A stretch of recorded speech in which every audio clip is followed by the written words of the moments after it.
Well, there was a man down here in Bar and Gowerth a long time ago, and his name was Brian O'Bronahan. His trade was cutting rods, making baskets of them, and selling them in Glenties and in Dunlow and in Fintown and anywhere else he could sell them. But one year he was down here, and there wasn't a single rod in the whole of Bar and Gowerth that he hadn't cut, made baskets of, sold, and then spent the money. Those were bad times. The English were in power, and they wouldn't let the Irish earn a single penny in any way.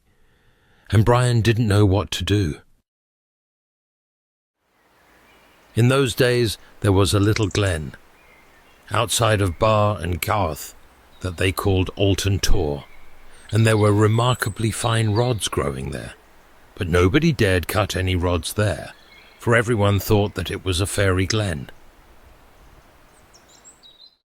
One morning Brian said to his wife that if she made him up a little lunch, he would go out and cut the makings of a couple of baskets, and perhaps no harm would come to him. The wife got up and made up a lunch for him. He put it in his bag and also took a hook and a rope under his arm. Brian went out to the glen, and he wasn't long in the glen until he had cut 2 fine bundles of rods. When he was tying them together so that he could carry them with the rope on his back, a terrible fog started to gather around him. He decided that he would sit down and eat his lunch, and perhaps that the fog would clear. Brian sat down and he ate the lunch he had with him, and when he had finished eating, it was so dark that he could not see his finger in front of him. He stood up and got terribly scared. Brian looked to the east, and he looked to the west, where saw a light. Where there is light, there must be people, he thought, and headed for the light. He tripped and fell the whole time, but in the end he came up to the light. There was a big long house there. The door was open, and there was a fine light coming out of the window. And the door. He put his head in the door. An old woman was sitting in the corner, and an old man on the other side of the fire. Both of them saluted Brian O'Bronahan from Bar and Gowerth and wished him welcome, and they asked him to come up and sit by the fire. Brian came up, and he sat by the fire between the pair of them. They talked for a while. But he had not been sitting there long when the old man asked him to tell a fairy tale.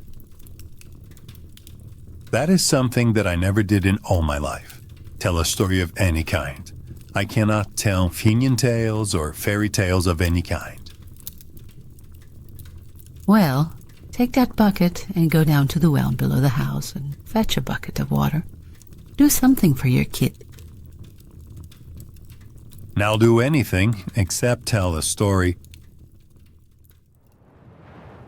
Brian took the bucket, went down to the well and filled it with water. He left it standing on the flagstone beside the well so that the water would run off it before he brought it in. But a big blast of wind came, and he was swept off up into the sky. Brian was blown east and he was blown west, and when he fell to the ground, he could see neither the bucket nor the well, nor anything at all. He looked around and he saw a light, and he made out that where there was light, there must be people, and he headed for the light. Brian tripped and fell the whole time. It was so dark, but at last he came to the light. There was a big long house there, far bigger than the first house, 2 lights in it and a fine light out of the door. He put his head in the door and saw that there was a wake taking place. There was a row of men sitting by the back wall of the house, and a row of men sitting by the front wall of the house, and up at the fire there was a girl with curly black hair sitting on a chair. Welcome, Brian O'Bronahan from Bar and Gowerth. She asked him to come up and sit beside her on the chair. Brian came up and he sat beside her on the chair, and very shy he was too. But he had not been sitting long when a big man who was in the company stood up. It is a very lonely wake we are having here tonight. A couple of us must go to get a fiddler, so that we can start dancing. Oh, you don't need to go for any fiddler tonight. You have the best fiddler in Ireland among you here tonight, Brian O'Brotherhan from Bar and Goith. Oh, that is something I never did in my life. Play a tune on the fiddle. And there is no music or singing or fiddling of any kind in my head. Don't make me a liar. You are the very man who can fiddle. Before Brian knew, he had the bow and the fiddle in his hand, and he played away and they danced away.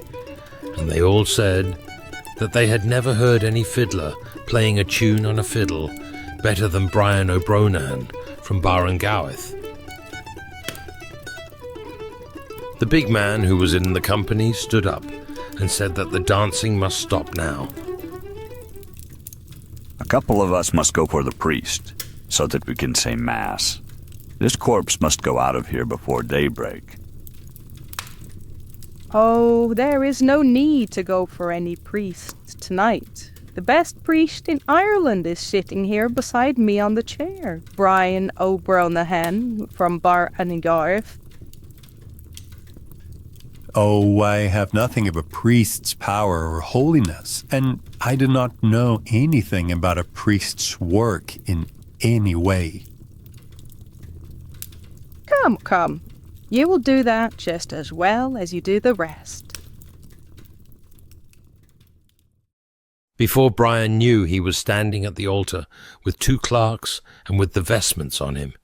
He started to say Mass, and he gave out the prayers after Mass. And the whole congregation that was listening said that they never heard any priest in Ireland giving out prayers better than Brian O'Brotherhan. Then the corpse was placed in a coffin outside the door, and 4 men put the coffin on their shoulders. They were 3 fairly short men and 1 big tall man, and the coffin was terribly shaky. One or two of us must go for a doctor so that we can cut a piece off the legs of that big man and make him level with the other 3. Oh, you don't need to go for any doctor tonight. The best doctor in Ireland's here among you tonight, Brian O'Brotherhan from Bar and Goith. That is something I never did in my life, doctoring of any sort. I never got any doctor's schooling at all. You do that just as well as you did the rest. The lances were given to Brian, and he cut a piece off the big man's legs under his knees, and he stuck the legs back on, and he made him level with the other 3 men. Then they put the coffin on their shoulders, and they walked gently and carefully west until they came to the graveyard. There was a big stone wall around the graveyard, 10 feet high, or maybe 12, and they had to lift 1 man up on the wall first, and they were going up one by one and going down into the graveyard on the other side. And the last man on top of the wall, ready to go down into the graveyard, was Brian O'Brotherhan, but a big blast of wind came, and he was swept off up into the sky. He was blown to the east, and he was blown to the west. When he fell down to the ground, he could see neither the graveyard, nor the coffin, nor the funeral. Where did he fall? He fell down on the flagstone beside the well, where he had been at the beginning of the night.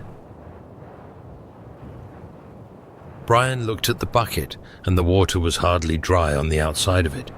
He took the bucket, and up he went into the house. The old man and the old woman were sitting where he had left them at nightfall. He left the bucket by the dresser, and he came up and sat in between the pair of them again. Now, Brian, can you tell a fairy tale?